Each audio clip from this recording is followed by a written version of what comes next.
Amém. Gente, estou com vergonha. Faz um tempo já que eu não faço isso. Na verdade, eu preguei ontem, mas assim para a igreja. Na verdade, desde quando eu fui para lá, desde quando eu fui. Mas eu creio que o Senhor tem muito para falar aos nossos corações. Então, para quem não sabe, eu sou de Mogi, nasci aqui, mas eu estou morando em Londrina atualmente para estudar. Estou fazendo teologia e tem sido um tempo muito precioso, um tempo onde o Senhor tem me quebrado, tem me feito uma nova pessoa realmente. E tudo que eu vou trazer aqui para vocês é fruto do que eu tenho aprendido lá. O tema de hoje, nós temos uma matéria na faculdade só desse tema que eu vou trazer meio que resumidamente assim para vocês, mas é uma matéria que ela foi ela foi criada pelo pastor Pedro, o nosso pastor lá. Então ele cria a matéria e já aplica a aula assim, e é uma loucura, ele fala, mas tem quebrado a minha visão assim sobre muitas coisas.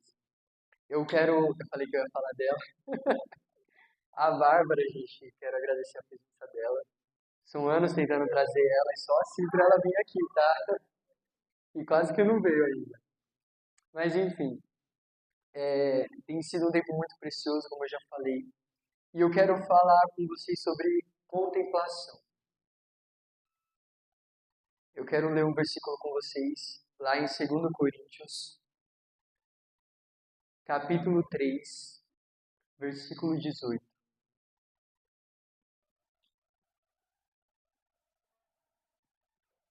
2 Coríntios 3,18, que diz: Assim, todos nós, que com a face descoberta contemplamos a glória do Senhor, estamos sendo transformados segundo a sua imagem, com toda, com cada glória cada vez maior, a qual vem do Senhor, que é o Espírito.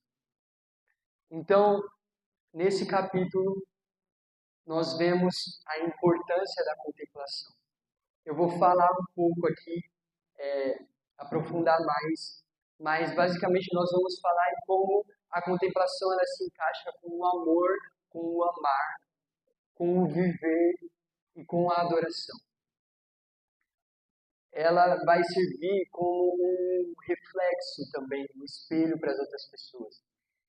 E principalmente nós precisamos entender que a contemplação ela não é simplesmente uma fase onde nós entramos e saímos, beleza. Um exemplo é quando nós aceitamos Jesus. Nós aceitamos Jesus ali e não acaba, mas é uma fase. Você aceita Jesus e já começa a caminhar. Mas a contemplação ela é uma coisa em que nós entramos e o processo é eterno. Nós precisamos ter o hábito de contemplar o Senhor. Nós precisamos contemplar o Senhor todos os dias. E nós vamos explicar aqui, vou explicar para vocês como nós podemos fazer isso. E a vida de contemplação é amar o Senhor e ser transformado à sua imagem, como diz o versículo. Nós vemos muitas pessoas que elas se dizem cristãs, mas elas não amam o Senhor. E lendo os evangelhos, nós estamos fazendo lá em Londrina um devocional sobre os evangelhos, já chegamos em João agora.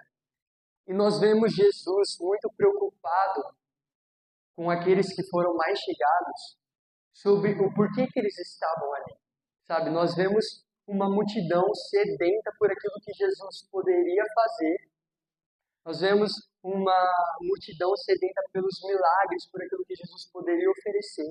Mas aqueles que chegam intimamente com Jesus, nós vemos Jesus se preocupando com aquilo que eles mais desejavam. Nós vemos lá em João 1, versículo 35 ao 38, aonde João Batista está ali com 2 discípulos dele, e Jesus passa e ele fala: Eis o Cordeiro de Deus que tira o pecado do mundo. Logo, esses 2 discípulos deixam João e seguem Jesus. Jesus vai e faz a seguinte pergunta: O que vocês querem? É meio que Jesus pergunta: O que vocês desejam? Por que você está aqui?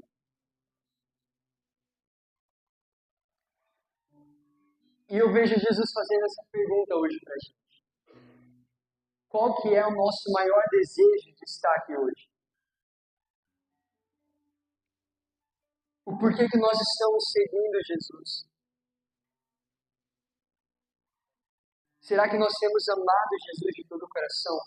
Porque eu entendo que quando Jesus ele fala o que você deseja, aquilo que nós mais desejamos revela o que nós mais amamos. E será que hoje aquilo que nós mais desejamos é Cristo? Aquilo que nós mais queremos é aquilo que nós mais amamos. O pastor ele usa o exemplo de um filme que nesse filme é um filme antigo. Uma pessoa, tipo, existe um quarto e nesse quarto que a pessoa entra e ela revela aquilo que ela mais ama, aquilo que ela mais deseja, aquilo que ela mais quer. E será que se esse quarto existisse, o que será que seria mostrado quando nós saímos? Porque é muito fácil falar para vocês, eu amo Jesus, eu desejo Jesus. Mas se esse quarto realmente existisse, seria Jesus o meu maior amor? Será que Jesus tem sido o meu maior desejo? Então Jesus ele não se preocupa, ele não faz a pergunta, o que você quer de mim? O que eu posso te dar? Mas ele pergunta, o que você deseja? O que você quer? As bênçãos do Senhor são boas, as promessas são boas, mas elas não podem ser o nosso único objetivo, o nosso foco. Quando nós olhamos para a promessa e nós amamos somente a promessa, nós nos esquecemos do Senhor da promessa. O que nós mais desejamos?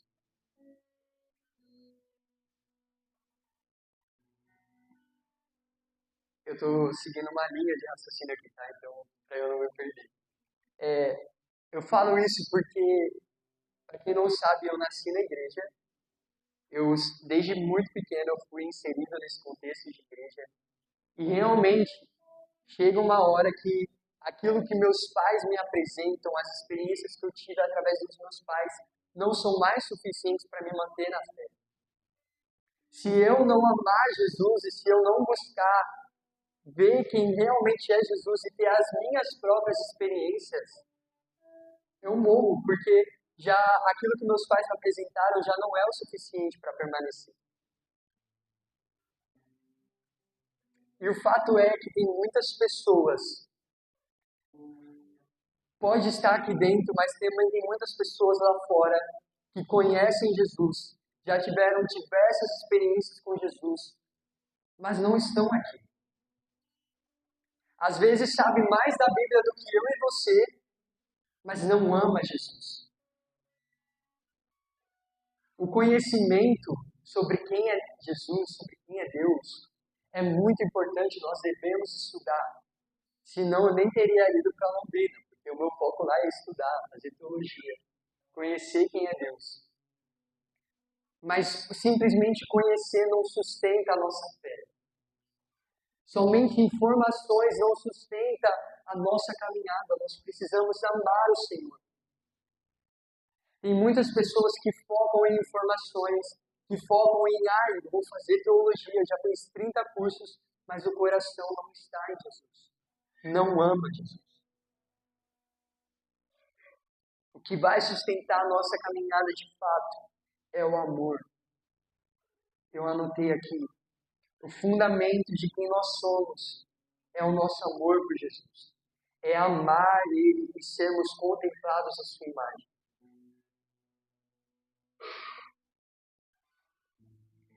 Eu quero contextualizar um pouco para vocês, vou entrar numa parte um pouco de estudo sobre esse versículo de 2 Coríntios, porque Paulo ele fala que a contemplação ela não é só informações, mas ela é amar o Senhor.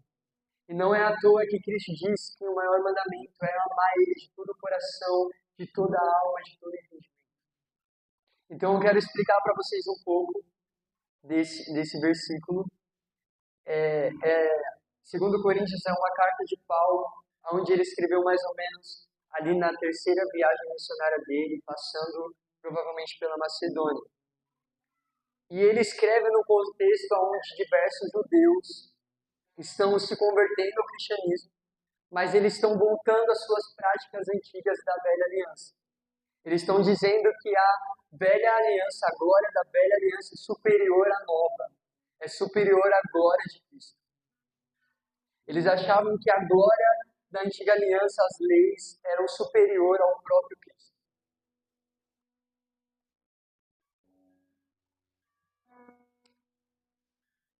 E se nós formos para Êxodo, aquele povo, nós temos Deus escolhendo o povo de Israel como uma nação sacerdote. O sacerdote é aquele que tem acesso total à presença de Deus. É aquele que habitava, aquele que trazia as informações. Então Deus ele não queria que um representante subisse lá e trouxesse as informações, mas ele queria que aquela nação fosse uma nação de sacerdote que conhecesse e o amasse. Então Deus ele se revela ao povo. O povo está ali diante do monte. E Deus se revela lá em cima do monte como um trovão, como uma voz muito forte. E o povo fica com medo. O povo não quer subir porque eles têm medo.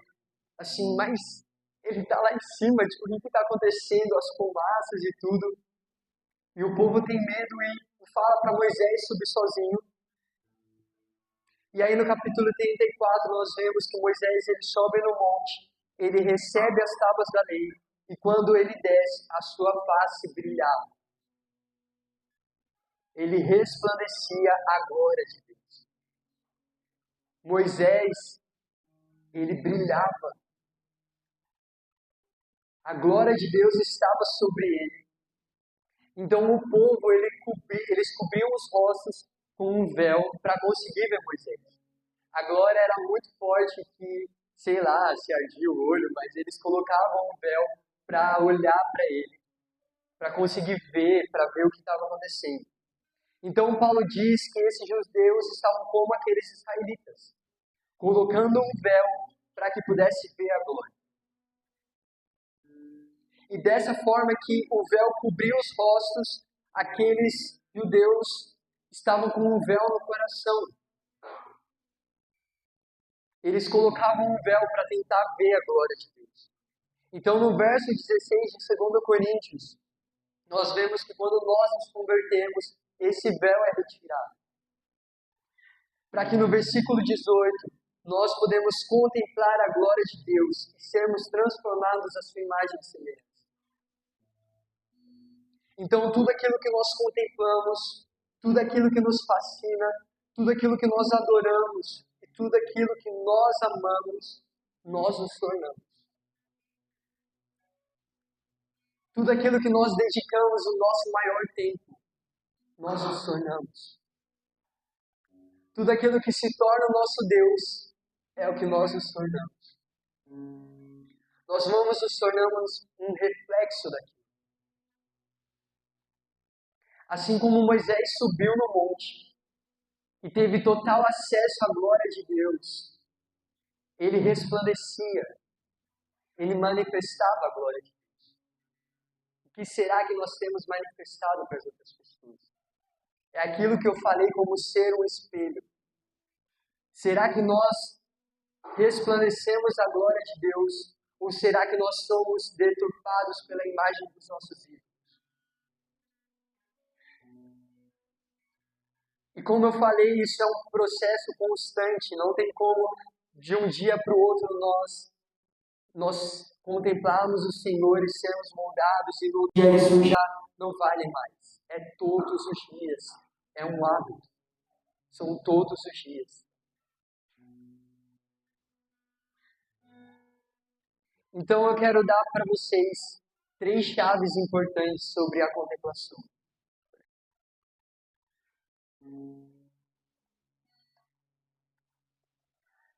Eu vou explicar mais a fundo as três, mas eu já vou falar um pouco sobre o que nós já estamos falando um pouco, que é contemplar é amar a Deus.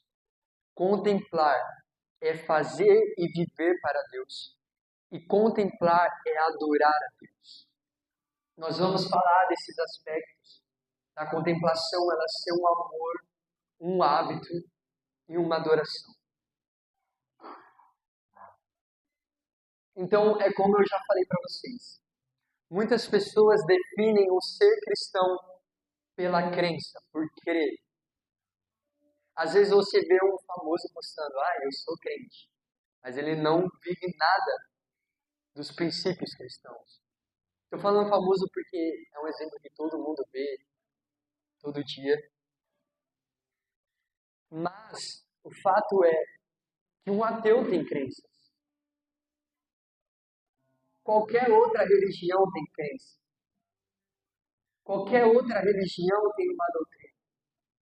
Nós também, como cristãos, nós temos crença. Nós acreditamos em algo. Nós temos a nossa doutrina. Mas o que nos diferencia deles é o amor por Cristo.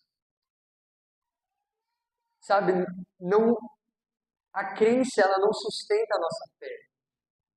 Até o diabo crê, os demônios creem. Mas a crença não nos sustenta aqui. Nós precisamos amar o Senhor. Nós lidamos muito com moradores de rua aqui na igreja.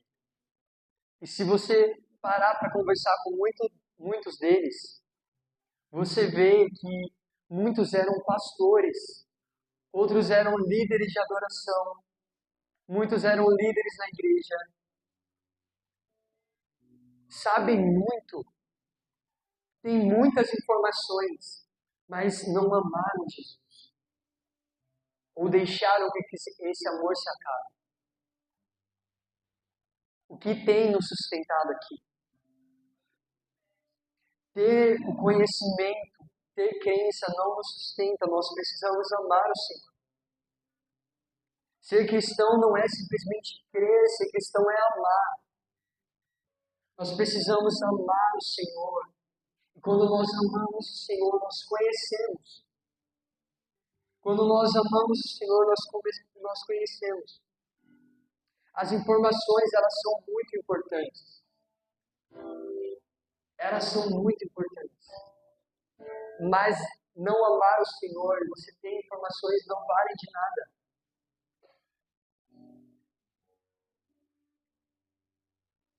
Eu anotei um negócio que faz muito sentido. Quero ler com vocês. Jesus não veio simplesmente para instruir o nosso intelecto, mas veio para formar o meu e o seu caráter. Jesus, ele não quer nos dar mera informações. Fala assim, faz isso, isso, isso. Ele não quer nos dar apenas ideias, mas ele quer nos formar a própria imagem e semelhança dele. Ele quer que nós agimos, que nós falamos como ele fala e como ele age. Ele não quer simplesmente te dar informações, isso não te sustenta. Ele quer que você seja como ele. Antes de conhecer, é amar. Paulo nos traz uma percepção melhor lá em Filipenses, capítulo 1, versículo 9.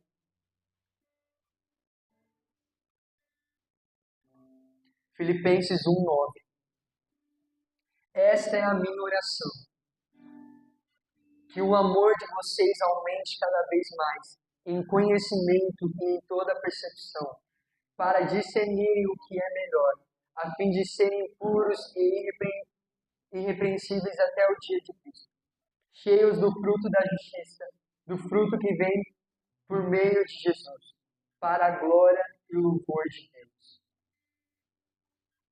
Antes do conhecimento vem o amar. Nós precisamos conhecer o Senhor, mas principalmente nós precisamos amar o Senhor. Contemplar o Senhor é amar o Senhor.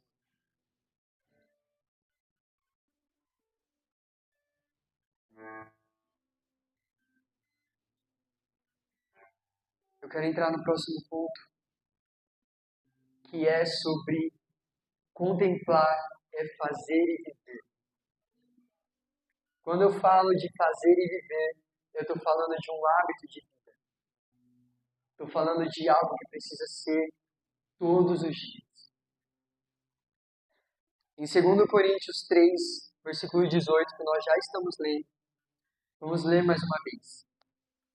Assim, todos nós, que com a face descoberta contemplamos a glória do Senhor, estamos sendo transformados segundo a sua imagem, com glória cada vez maior, a qual vem do Senhor que é Espírito. Nesse versículo nós vemos duas palavras que nos faz entender que é contínuo, que é nós contemplamos e nós estamos sendo. Não é simplesmente um momento isolado, como eu já disse no início, mas são todos os dias. A contemplação ela precisa ser um estilo de vida. A contemplação ela precisa ser um hábito. E é isso que nós somos levados a pensar lá no college, que é o nome da escola que eu estou fazendo. Eles nos dão alguns temas, algumas coisas, e nós precisamos pensar em como aquilo tem moldado o nosso caráter. Eles nos dão até práticas cristãs, como vir ao culto, a oferta, a ceia, a célula, e como isso tem moldado o nosso caráter. Então a oração, o devocional, eles são práticas de contemplação. Eles são práticas que vai moldando o nosso caráter. Mas como essas coisas nos aproximam do Senhor, existem hábitos, existem coisas que deturpam a nossa imagem. Existem coisas rivais ao Evangelho, atos rivais ao Evangelho, que nos fazem ser deturpados, deturpam a nossa imagem. E o pior de tudo, vou falar para você, é que muitos desses hábitos nós fazemos todos os dias e nós nem percebemos.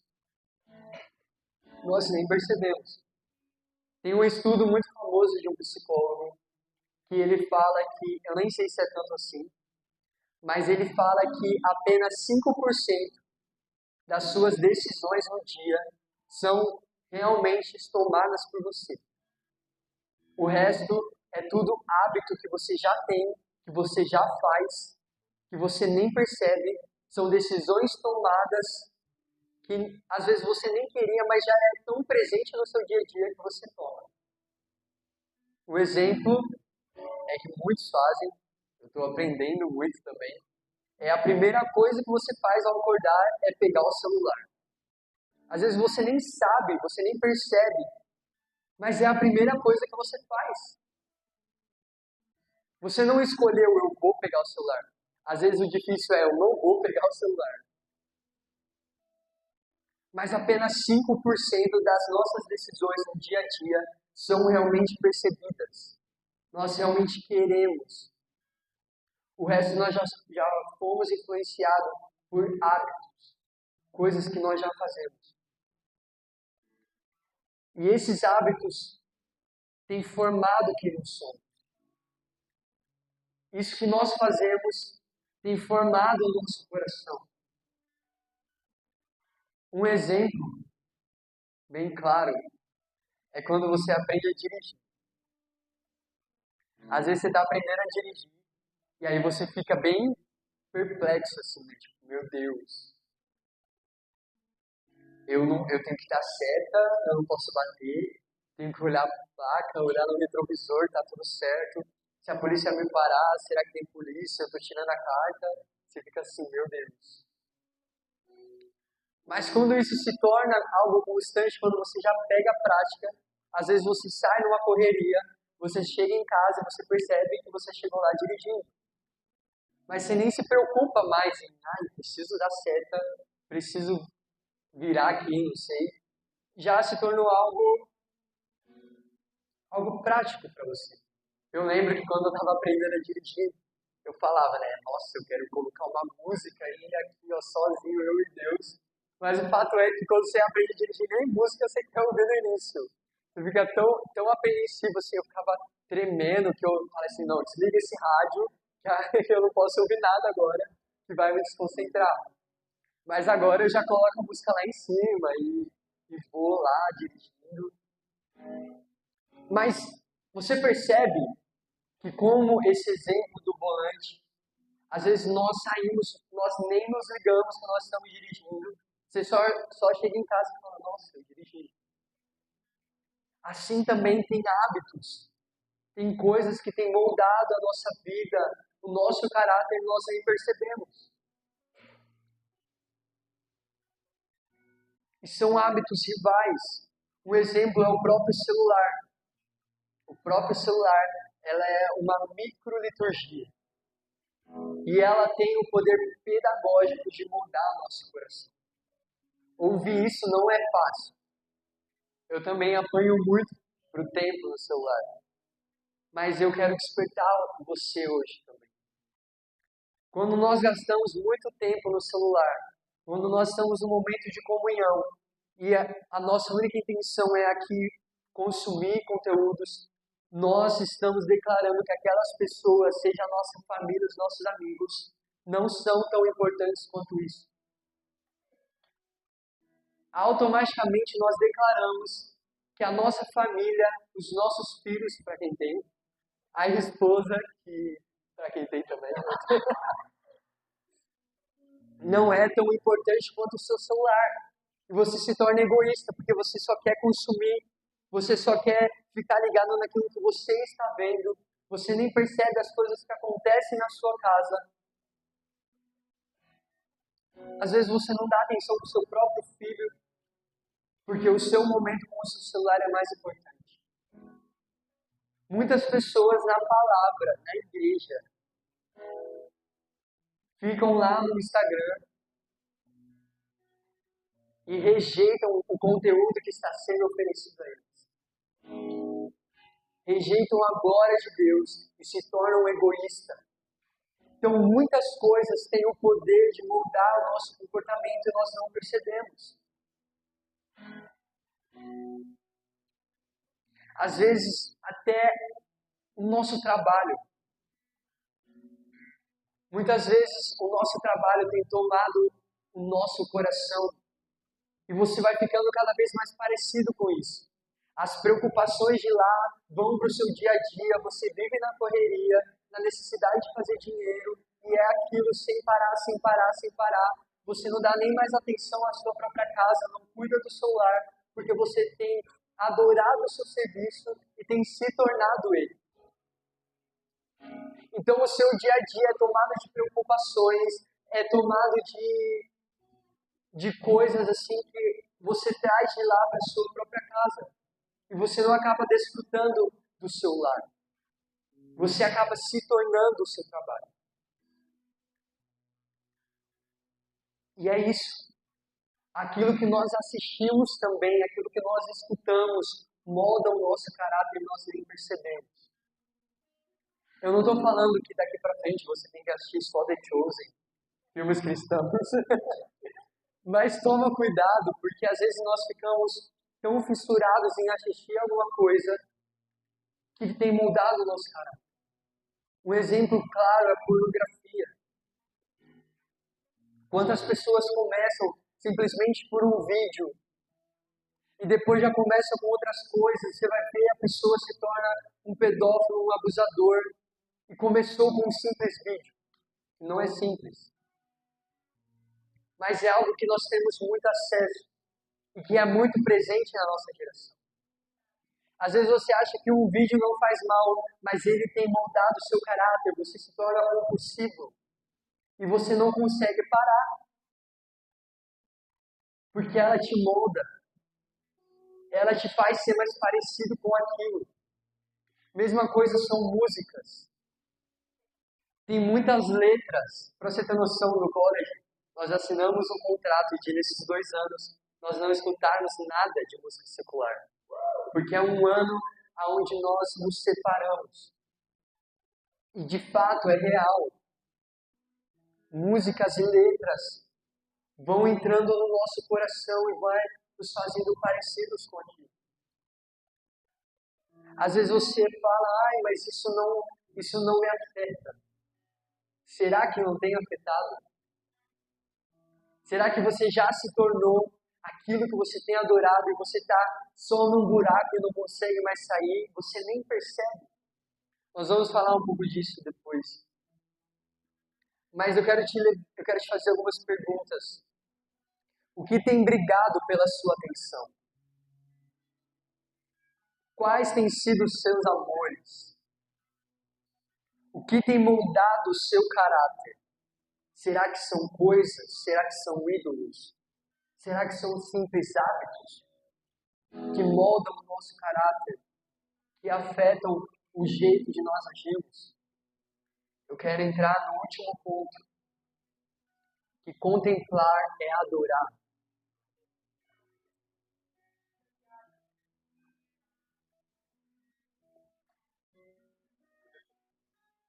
Contemplar é adorar. E essa adoração, ela pode ser coletiva, como nós fazemos aqui no louvor, ou ela precisa e ela tem que ser individual no seu secreto. Então vamos ler de novo lá 2 Coríntios 3, versículo 18. Assim, todos nós, que com a face descoberta contemplamos a glória do Senhor, estamos sendo transformados segundo a imagem com glória cada vez maior, a qual vem do Senhor, que é Espírito. Como nós já falamos um pouco do Antigo Testamento, da alusão que ele faz com o Êxodo, nós já falamos um pouco. Eu quero ler com vocês lá Êxodo 19, versículo 18, que diz: O monte Sinai estava coberto de fumaça, pois o Senhor tinha descido sobre ele no meio do fogo. Dele subia fumaça como uma fornalha. Todo o monte tremia violentamente, e o som da trombeta era cada vez mais forte. Então Moisés falou, a voz de Deus lhe respondeu. Então o povo está diante do monte, a glória de Deus vem e desce, Deus chama aquele povo para ser uma nação de sacerdote, aqueles que habitavam e tinham acesso a Deus. Olha que privilégio.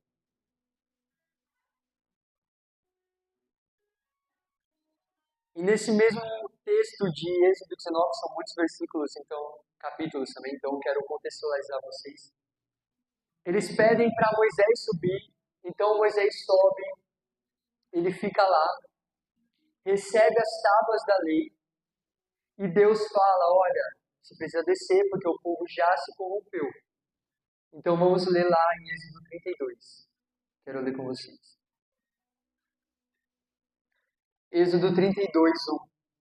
Ao ver que Moisés demorava a descer do monte, o povo juntou-se ao redor de Arão e ele disse, venha, faça para nós deuses que nos conduzam, porque esse Moisés, o homem que nos tirou do Egito, não sabemos o que aconteceu. Arão respondeu, tirem os brincos de ouro das suas mulheres, dos seus filhos e de suas filhas e tragam para mim. Todos tiraram os brincos de ouro que tinham nas suas orelhas e levaram a Arão. Eles o recebeu e os fundiu, transformando em um ídolo que moldou com uma ferramenta própria, dando-lhes a forma de um bezerro. Então disseram, estes são os seus deuses, ó Israel, que tiraram vocês do Egito. Pensa comigo. O povo tinha acabado de viver tudo aquilo, foram libertos, o mar se abriu, Deus cuidou deles o tempo todo no deserto, Deus cuidava deles ainda. Eles viram aquele mar se abrindo, os egípcios morrendo, afogados, e eles ainda não estavam satisfeitos. O próprio Deus escolheu ser rei daquela nação. E mesmo assim, eles queriam imitar as nações vizinhas. Nós sabemos até hoje, Lá no Egito tem muita escultura, muita coisa, muitos deuses. E eles queriam imitar aquilo. Mas o que esse povo tinha de diferente era que o Deus dele era o próprio Deus, o Deus vivo. E o desejo de Deus é que eu e você nos tornamos a imagem e semelhança dele. Desde a criação, nós vemos Deus falando em Gênesis que ele nos formou a imagem e semelhança dele. Então Deus não nos deu um objeto, Deus não nos deu uma representação de quem é Deus. Ele colocou a sua própria imagem e semelhança em nós. Nós somos a representação da glória de Deus.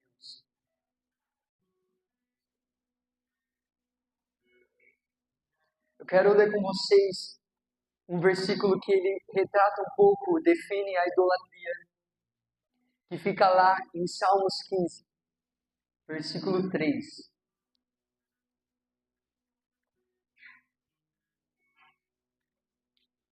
Se o louvor já estiver subindo, eu estou finalizando. Salmos 15, versículo 3. O nosso Deus está nos céus e faz tudo o que lhe agrada. Os ídolos deles são de prata e ouro, obras de mãos humanas.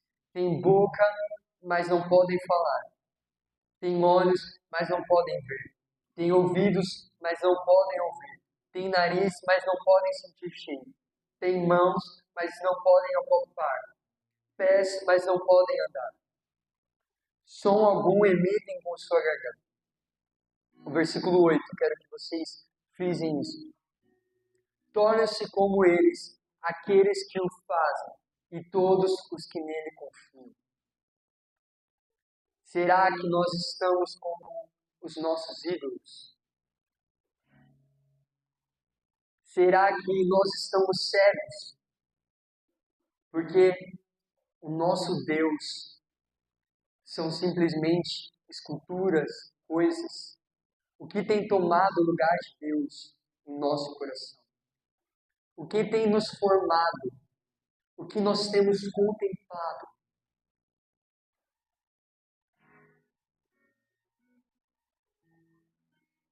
Será que são simplesmente hábitos, ídolos? Será que nós estamos tão cegos que nem nós mesmos enxergamos aonde nós estamos? Às vezes nós estamos trazendo essa palavra para você. Você tem adorado outras coisas, mas você se encontra cego. Você não caminha mais no caminho que era para você estar andando. Ser a imagem de Deus já não é o seu foco. Você não ama mais o Senhor. Simplesmente vem aos cultos de corpos presentes, mas a mente está lá fora. Eu não estou falando de simplesmente contemplar o Senhor nos cultos, mas você amar o Senhor todos os dias no seu quarto.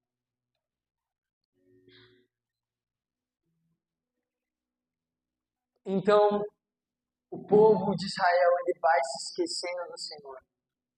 O povo vai se esquecendo. E o próprio Deus manda Cristo, a representação exata de quem é Deus. O Filho prometido. A imagem perfeita de Deus. Quero ler com vocês 2 versículos. Lá em Hebreus 1, versículo 3, que diz: O Filho é o esplendor da glória de Deus, a expressão exata do seu ser, e sustenta todas as coisas por sua palavra poderosa. Depois de ter realizado a purificação dos pecados, ele se assentou à direita da majestade nas alturas. Colossenses 1, versículo 15 diz: Ele é a imagem do Deus invisível, o primogênito sobre toda a criação. Então Paulo diz que quando nós contemplamos Cristo, nós somos transformados de glória cada vez maior. Quando nós contemplamos aquele que é a imagem e semelhança de Deus, o Deus invisível, nós nos tornamos parecidos com Ele.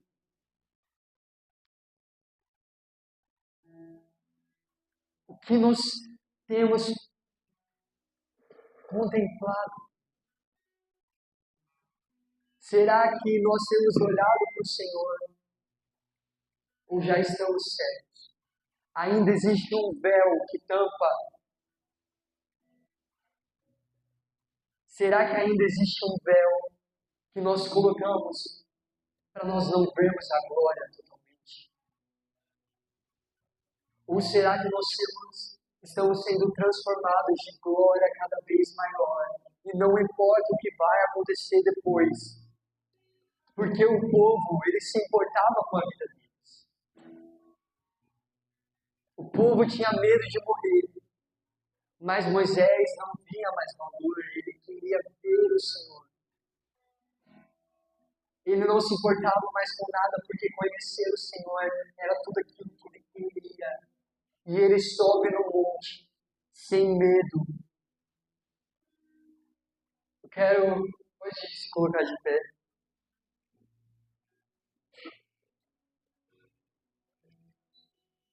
Eu quero te levar a pensar hoje, eu quero que você faça a sua oração.